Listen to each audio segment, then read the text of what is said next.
ڕۆمای خۆشحاڵیمانە کە ئاخر ڕۆژی کۆلێژە ڕۆژی دەرچوونە جایزەمان وەرگرتێ زۆر خۆشحاڵین کە ئیڤێنتێکەوە خۆش ڕێک خراە.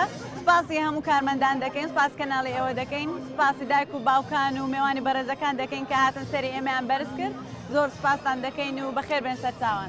وەک دەرچوێکی بەشی یاسا لە زانکۆی شەر پیرۆزبایی خۆم ئاراستەی خۆم و هەموو هاوڕێ و هاوپۆلانم دەکەم لە بەشی یاسا بە تایبەتی و هەروەها لە زانکۆی شەر بەگشتی هیوای سەرکەوتنیان بۆ دەخوازم و سەرکەوتوو بن لە هەموو بوارەکاندا ئینشاءڵڵا. زۆر خۆشحاڵم ئەمڕۆ دوا قۆناغمە ڕۆژی تەخەڕوز بوونم. سپاسی هەموو لایەک دەکەم، سپاسی دایک و باوکم دەکەم کە ئەمنیان گەیان بەو ڕۆژە، سپاسی دکتۆرەکانم دەکەم. زۆر زۆر دڵخۆشم، کولیەکەم زۆر یارمەتی داهاتا بگەمە ئەو جێ ئێستام لێم ئینشاڵەش بەردەوام دەم لە خینی خۆم خزمەتی وڵاتەکەی خۆم دەکەم.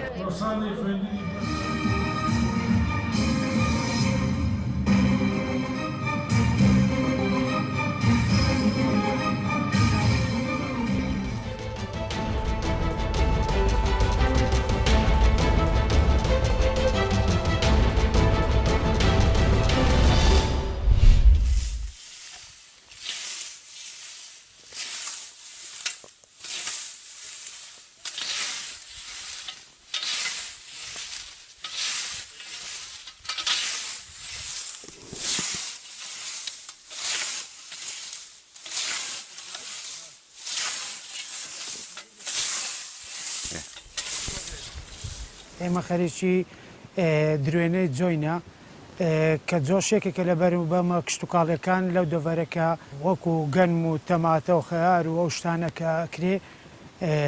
بەڵام جۆش لەو سەردەمە ئێستا زۆر گرنگی پێ نادرێت هەتا بڵێ بە شێوەیەکی زۆر بکرێ.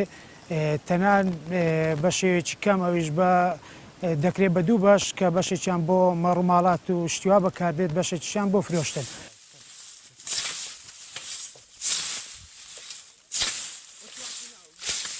دروێنە لە دەبەرەکەمان شیاوە بۆ دروێنەی دانەوێڵە ئەوانە. دانەوێڵە لێرە زۆر باشە کە ڕێژێکی زۆر باشش بەرهەم دێنن.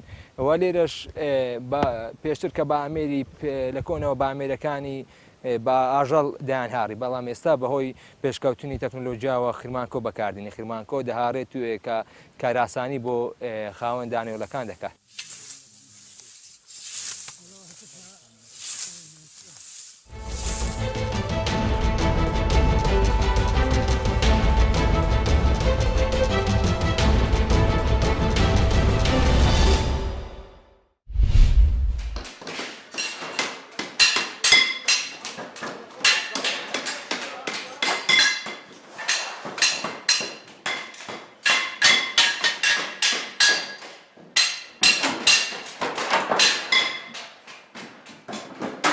ئێمە لەم بازارە تقریبان 100 ساڵە بەوەک با پیرەمان لەم بازارەیە. من خۆم عمرم 50 ساڵە 40 ساڵە لەم بازارم ئیشەکەین. زاران لە مسیشمانە کرد. ئێستا مسەکە ئەو نەباوی نەما. ئێستا هاتنیا سەر چینکۆکان ئێستا زاران پێش 10 ساڵ تانچی وەمانەمان دروستە کرد. ئێستاش حالیان تانچی دروست دەکەین، سەتڵ دروست دەکەین، تەشت دروست دەکەین، سەلەبچە دروست دەکەین، هین ئاردا، سەماوەڕ دروست دەکەین، هین بۆ چایخانە.